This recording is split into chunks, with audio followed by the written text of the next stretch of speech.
on the phone, ladies and gentlemen, someone who I have always made sure to interview. I don't know if it was, this was the first Netroots Nation, formerly Yearly Codes, that I have not attended. 9 out of 10, I think I went to. And I think out of maybe 9 of those, I think I interviewed this person while we were there to get a sense of what was happening at the conference, what was different. And I'm sort of attempting to do the same without having been there this year. David Dayen, a writer for Salon.com and for The New Republic and for The Pacific Standard and for Naked Capitalism. Am I leaving anybody out there, David? Do you? I mean, you're probably leaving everybody out, but let's just move on. Okay, and of course, you can always go to his Tumblr page to find out what he's written most recently. So, David, this year in Phoenix, and we should go back to last year in Detroit. There was some controversy at the time about the choice of Phoenix.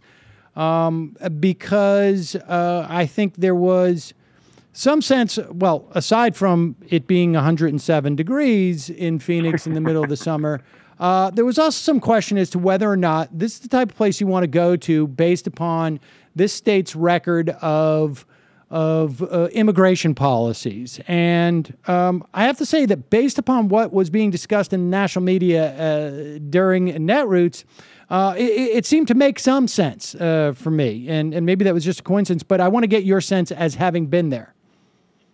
Well, I think that was actually kind of overblown. And, actually what I think is that Netroots going to Phoenix was incredibly useful. And if it wasn't for this Saturday event that kind of overtook everything that happened, I would say that the theme of Netroots was to show largely white, liberal progressives what brown people go through in this country every day. There were a number of very unique panels and discussions and keynotes on the local plight of undocumented immigrants. On Friday, there was a very large protest at Joe Arpaio, the Maricopa County Sheriff's, his 4th Avenue jail and also his headquarters, with hundreds of people who were at the event. This is an echo of in Detroit. As you remember, there was a big protest over the water rationing and the shut-off of the water of poor people. This is what Netroots has become. I mean, we've talked about sort of these evolutions of that event, going from these people with very, bloggers with very precise information about congressional races, and then it became kind of a trade show for the professional left. And really what it's moved into, I feel, is a movement-based organizing space, particularly local organizing. And I think that there was such a presence of local organizers there that I think that this idea that Phoenix was out of bounds or not a place to go turned out to be not very relevant.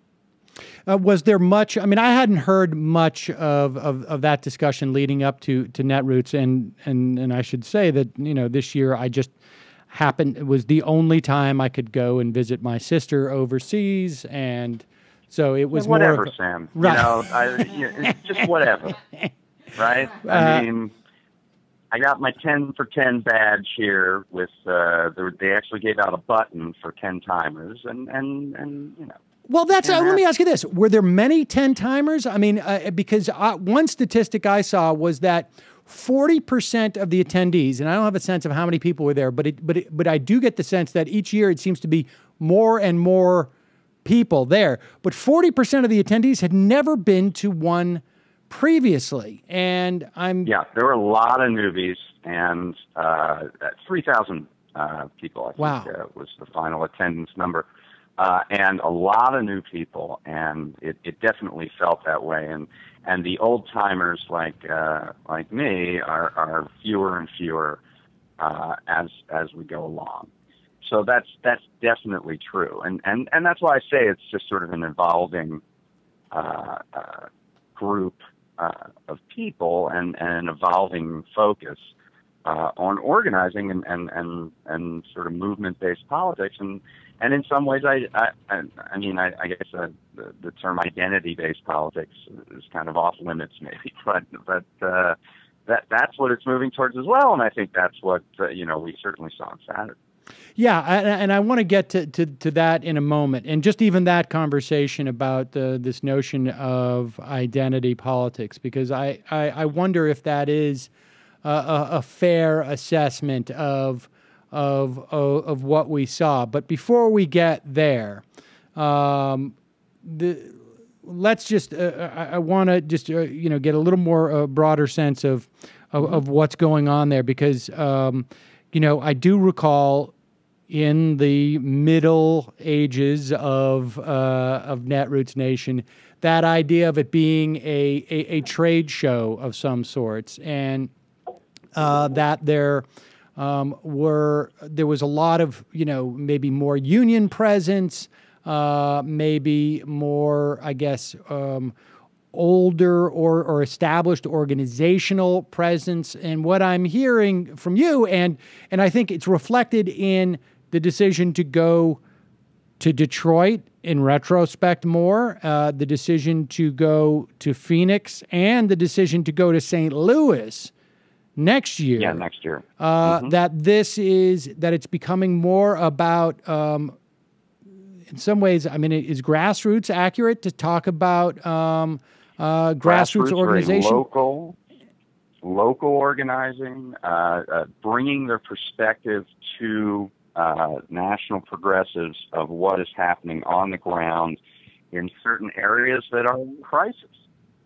And I think that's the only way you can describe what is happening in a place like Arizona, along the border, where there are people that go out and hang up jugs of water for people who are making the struggle to walk across the desert to bring a better life for their families, and who are subject to other groups that cut down the jugs of water, for example.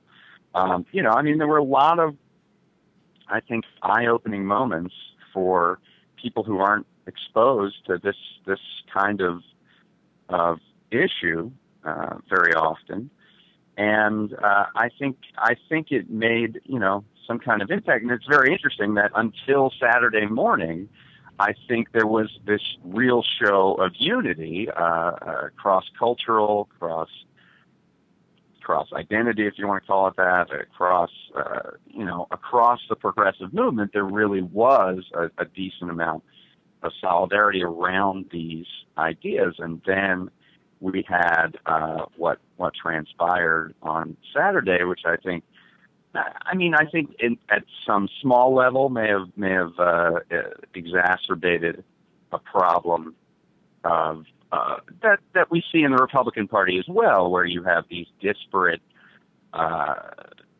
these how do I explain this? You have, well, first of all, with respect to the Democrats, it's sort of the racial and economic justice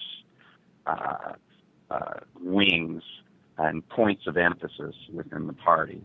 I mean, in the Republican Party, maybe you're talking about social conservatives and defense conservatives and economic conservatives.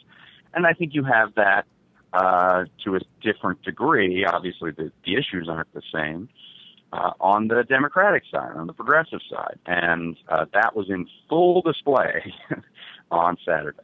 Yeah, all right. So let's talk about that. Set the scene for us. I was 2007, I guess. There was a similar presidential forum. At that time, the race was a little bit tighter, and so you had Hillary Clinton, Barack Obama, John Edwards, and Yeah, that guy. And exactly. And I can't remember if there was anybody else there, but certainly those three were there. I feel like there was one Everybody. or two. It was actually everyone who was in the race, with the exception of Biden, was at the 2007 Netroots Nation. This year, you only had two of what I guess are five nominees, and you didn't have the front runner. Right. And that does kind of tell you something about where Netroots is at, actually. But does it? Whereas, does it? Because I think in 2007 it was seen as a constituency to be managed, and now it's something a little different. Well, what is that difference? Is it now that because I attribute it from afar to the fact that the front runner's up 40 points, and so why risk it? Race, yeah. Honestly, well, because race, I remember. Why risk it? I can tell you that there were discussions to have her there. If she was going to attend, it was going to be a much bigger thing, probably with a media partner. And this is about all I can say about this. There would have been a much bigger presence, and it would have kind of been like another debate. And basically, the Clinton camp has agreed to a very set amount of debates, and so why add another one? So right, I think that's true. The other point is that the day before there was a forum with all five candidates in Iowa. And so O'Malley and Sanders flew across the country to get to this the next day. And I can see the reason why you wouldn't want to do that if you were Hillary Clinton. And, look, I recall in 2007, I remember specifically one of the biggest things coming out of that exchange was Hillary Clinton saying, you shouldn't get on corporate lobbyists so much. Yeah, lobbyists aren't all that bad. Yeah, and that really stuck with her. It's hard to know what the implications of something like that are. Obviously, I think it's easy to overestimate the power that those people attending at Netroots Nation had at that time. But that got out into the mainstream media, and that became a one sort of, I guess, issue point going forward. And so I guess I attributed it to you're way up in the polls. Why engage in something that could only probably hurt you? Right. There are different factors in every presidential campaign that play into that. Next you're going to hear as an aftermath of what happened that next year, no presidential candidate will ever come to Netroots Nation again. Of course, next year's Netroots Nation is a week before the DNC. Right. So I would doubt that any presidential candidate would come. No. So it's just it depends on the factors. If there was a very competitive race going on right now, and people had to scrape and claw to get whatever support they could get, sure, they'd be there. And that was the where I was going with that. We sort of put the cart before the horse. I do agree with that. Yeah, let's put the horse back in front of the cart and talk about you're at this forum. Martin O'Malley is out there, and so you interviewed two of the organizers, or at the very least, two of the people who got up on stage, right? There was Ashley. One of them who was up. One of them was on stage, Tia Osa, and then one of them who was doing a call and response from the floor. And that's Ashley Yates of Black Lives Matter. Correct. And Tia Osa she's the Black Alliance for Just Immigration National Director, if I'm not mistaken. Right, and she's from Arizona, and actually was instrumental in putting together the Arpaio protest the day before, and right before that forum, I attended a panel with Patrisse Cullors, who's a co-founder of Black Lives Matter, about police reform. So there's kind of this this inference by these activists that Netroots Nation wasn't allowing them to speak, and that's really not true. I mean, they were very active, and just as everyone else was. I mean, that kind of smacks me as, you know, the typical, well, where is the panel on my issue kind of thing, when you know, it's usually not the case. And so, you know, that is one area where I would say that they were, you know, not being terribly accurate about what was going on. Because when she got up, so dozens of them stormed toward the stage, and when they got up, one of the things they were really talking about was, you know, our voices have to be prominent, and we will not be silenced. Well, they weren't really silenced over the course of the weekend. Now, was your sense that this was a protest about Netroots, or was it that... At first it was kind of. I mean, I do feel like that was part of it. If you listened to Tia Osa on stage and what she was actually talking about, obviously the second thing was they took the most high-profile part of this particular event and very deliberately tried to shut it down and to call attention and raise awareness to what they describe as a state of emergency in the Black community, which I think is completely justified. You know, this was in the wake of Sandra Bland, right? The woman who was murdered in Texas.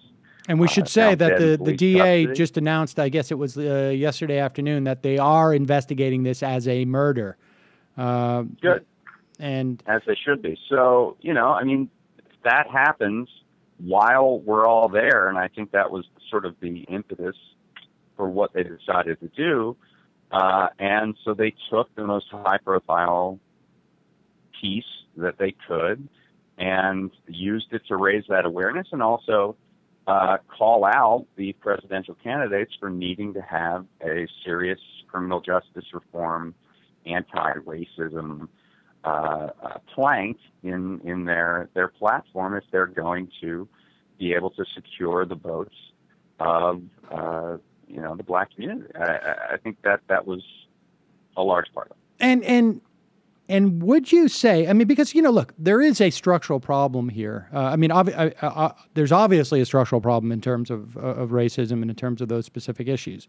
But from the standpoint of the presidential primary, there's a structural problem in that you have two of the whitest states in the country, if not the whitest, close to the whitest. 2 of the 3. In Iowa and New Hampshire, which, of course, is particularly in this race crucial, right, for these guys. Because if they don't go anywhere in Iowa and New Hampshire, the first two states, they're in big trouble in terms of building some type of momentum.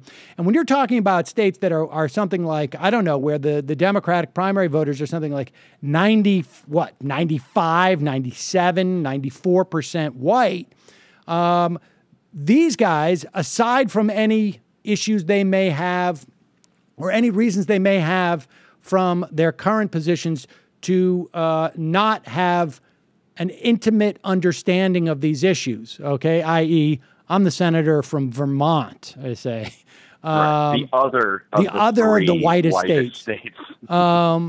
Aside from that, they're not speaking to these issues. And they may, and so on some level, if the protest was a function of Netroots, or at least partially a function of Netroots, at the very least, I think they exposed that the presidential candidates are a bit tone deaf. The Democratic presidential candidates, at least those two, are a bit tone deaf as to what's going on with this movement and what is driving it. Yes. And, you know, I go back and look at it through the frame of something that you know and I know, which is stand-up comedy. That if you're in a room and someone is heckling you, you cannot continue with your set. Or if you're in a room and a glass falls in the back, you cannot not call attention to it. You have to be in the room and recognize what is going on in the room. And this is largely about Sanders, because he was, this happened for 15, 20 minutes while he was sitting backstage. And he came on stage and he gave his stump speech. And they, that was not what the room wanted to hear at that moment. Now, so wait a second. Give me a sense. When you talk about tone deafness, that's tone deafness. Were activists still on stage at that juncture? No. So Tia, walk us through. There was only one activist who was ever on stage, and that's Tia. Okay. So she was brought up on stage. She was on there for about 10 minutes. There was a lot of chanting within the floor, on the floor, very close to the stage. But then Tia got off the stage, and O'Malley was sort of given a chance to respond, but it was pretty brief. And finally they said, O'Malley's got to go. And there was nobody on stage at that point. But then Sanders comes on. And by the way, this crowd was incredibly pro-Sanders. He had a major presence at Netroots. By the way, Hillary had zero presence at Netroots. Zero. Like nothing at all. And it's funny because in Detroit, I remember there was a ready for Hillary huge party. People. Right. Huge party, but that was ready for Hillary. That was not the campaign. So, a lot of pro-Sanders sentiment in the room. However, the most vocal part and the part of the room that was the obviously driving the conversation at that moment was looking for him to talk about this particular issue. And, time and again, he would make the pivot back to an economic frame. And this is going to drive a lot of argument, I think, generally, where this idea of a divide between racial justice and economic justice. And is there a divide? And is it all about class and not race?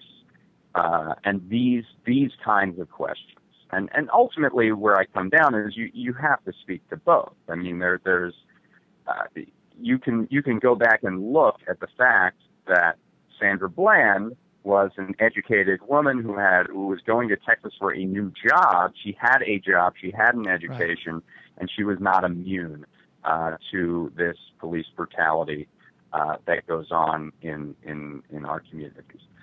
You can look at Nordic social democracies, which have high degrees of social spending, federal spending, and economic equality, and yet they have problems, particularly with their Muslim communities, but in general, problems with immigrant communities that flare up. So, the question then becomes, does this lens, this economic lens, that if you make the possibilities more equal for all segments of society, that you fix the structural problems around racism that go on, that is, I think, the ultimate question that was brought up in this moment. And Sanders, it was more, he obviously agrees on many of these points. Right. This is a guy who was an organizer with the Student Nonviolent Coordinating Committee in the 60s, who did sit-ins for racial justice, who marched with Martin Luther King. But the people who I spoke with kind of said, well, that only goes so far. So talk to me about what you're going to do today. Don't tell me that you marched with my mom and dad. Tell me what you're going to do today for the state of emergency happening in these communities right now. There's two things that I'm struck by. One is that I think that dynamic where you state what you've done 50 years ago now is also indicative. My sense is from talking to folks that there's a dynamic within that movement that is also that is similar in that respect. Like we're talking about we're seeing the emergence of a new generation.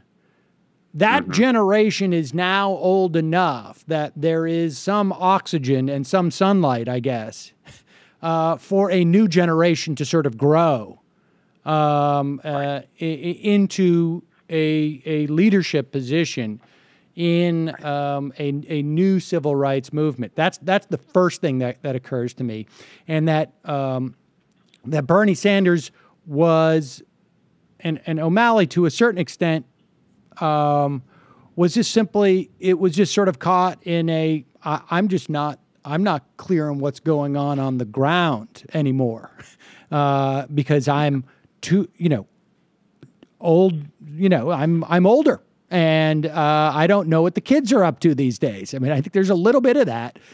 I also think that there's a certain problem that the Black Lives Matter, that specific protest, is interpreted in some respects, I think, by white people. I don't know, maybe white people is too much of a generalization, but is interpreted by some as being metaphorical, as opposed to specifically like, hey, we're literally, statistically, more apt to be killed. We are literally, statistically, more apt to be subject to sort of threats, and that there are specific and tangible steps that could be taken. Do you know what I mean? Right.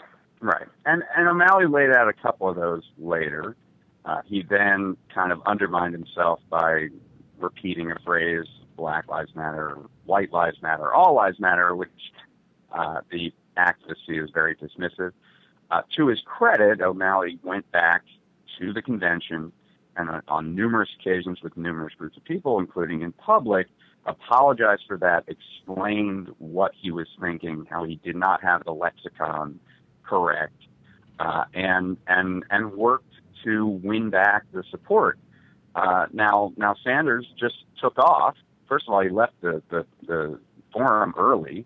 He just walked out and then canceled all his events the rest of the day, including meetings with Black Lives Matter activists, including meetings with immigration rights activists, and then just sort of went in a room somewhere until his larger public event that evening before 11,000 people, where he gave a slightly more robust part of his speech to these issues. And then the following day in Dallas, did say the name Sandra Bland and talked about racism. And so there is a sense that he might have been learning a little bit, or at least, tailored his remarks in a way that was more inclusive. But in that moment, he certainly didn't, and then he just sort of walked away. And so I think that engendered bad feelings as well, although, maybe he started to clean that up. Yeah, I mean, that's almost more disturbing in some ways and upsetting than his initial reaction. I mean, it's one thing to sort of get, and it's hard to even make the argument that he got blindsided, right? I mean, he did have 15 minutes to sort of sit there and say, okay, this is what I'm walking into. Right. And then he immediately starts into a clearly prepared remarks, So it's a problem. And, ultimately, what is the presidency about sometimes? It's about adapting to rapidly changing circumstances on the ground. Right. And being able to adapt to that and react to it. That's part of the job. Right. So to the people who say that this isn't, having him pander to a protester or something is not the test of leadership, it actually kind of is in some ways, or at least knowing how to respond to that situation. It's part of what you have to do, as yeah, president. and we should say so, that it's not just a question of pandering to a specific audience. It's an assessment as to whether or not, it's not like we have many opportunities like where we see Bernie Sanders in a position where he's got to think on his feet and adapt to changing circumstances, right? Like we're not going to see him. He's on a gondola and the wire's broken. Let's see what he does. It's not like we get. This is about as tenses that we're going to have access to. Right, they're limited experiences. Now, I will say that Hillary Clinton wasn't there. And the next day, after 2 days to think about it, she gave some remarks on a Facebook Q&A that were, very much in line, I think, with what people might have wanted to hear. And the question is, will she be challenged on these issues in the same way? And what are the core things that Black Lives Matter really wants out of these candidates, and where is that movement going to go? There's actually a convention called the Movement for Black Lives this week. Where is that taking place? In Cleveland. All right. So I think it would be interesting to see what comes out of that in terms of a real agenda that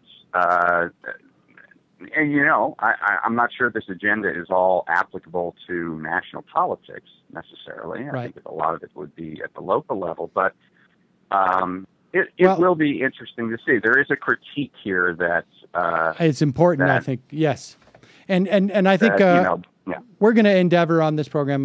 Maybe we'll try and track some folks down from that if we don't end up being able to reach. Some of the, either Tia or maybe Patrice Kohlers or Ashley Yates. And I'm not going to blame Michael for not being able to do that today. But all right, well, David Dayen. Maybe he just couldn't get a plane. Maybe he couldn't get a plane ticket to Phoenix. Yeah, exactly. I mean, sometimes people just can't get to where they really should be. David Dayen, always a pleasure. Thanks so much for joining us.